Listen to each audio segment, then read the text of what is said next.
Hello, Catherine Physician here, and this anatomy video is all about the sacrum. Now we're going to talk about the sacrum because it's really important for scoliosis, and it seems to be an area where a lot of people have discomfort, particularly women.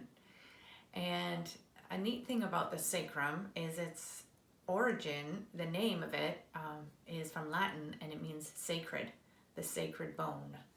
So let's have a look at the sacrum.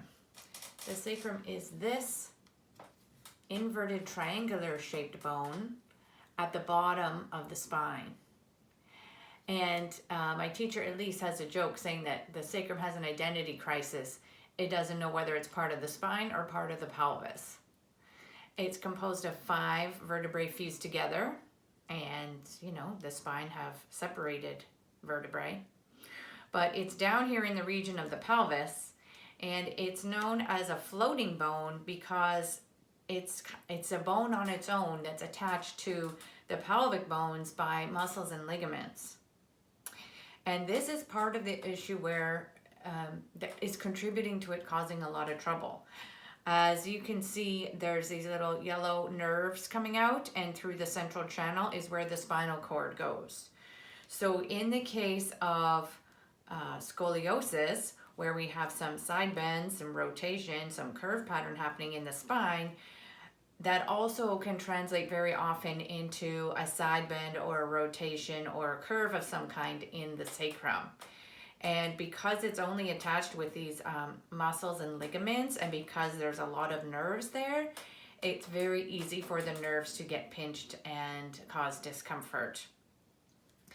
Now, there are many yoga practices that we can do to stabilize the muscles around the sacrum, and I'll be teaching those in another video. But for now, I wanted you to see this bone close up and to understand how it works. Now remember that this model is a male pelvis, which has taller bones, narrower pelvis, very tightly fitted in.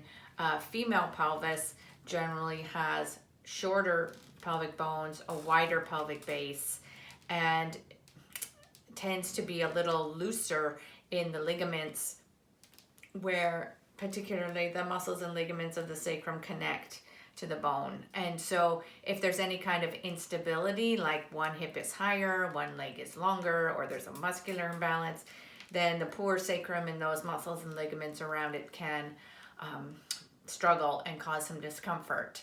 This is where we start to see issues like sciatica and piriformis syndrome. The piriformis is a tiny little muscle that goes from the side corners, there's one on each side corners of the sacrum onto the bottom of the pelvic bones. And if one side is tighter or continually contracting and spasming, then that can cause a lot of problems. I'm sure you've rolled on a tennis ball or a massage ball in the deep gluteus area below your big buttock muscles into those tiny muscles there and felt the relief that can happen. So the other thing I wanted to point out about the sacrum is that a lot of people will say that their back went out or their back hurts when they come to yoga class, and then when I ask them and they'll point to a region up here or beside here on either side. And this is quite a different area than, say, the lower back, although obviously they are connected. And this is a very sensitive area, this junction between the last lumbar vertebrae and the beginning of the sacrum. That's an area that can cause a lot of strain and discomfort for people. So you see the vertebrae above may be overcompensating for some jamming in the pelvis, or vice versa, some tight muscular issue here, or like the scoliosis may cause a compensation down in the sacrum. And so then there's a push-pull and a tugging going on. And again, the good news is there's lots of gentle, safe things we can do with the soft tissue and with the muscles to create more ease, more space in this area. And I'll be going through those in different videos. So that's a little bit of an overview of the sacrum, the sacred bone, and thanks for watching.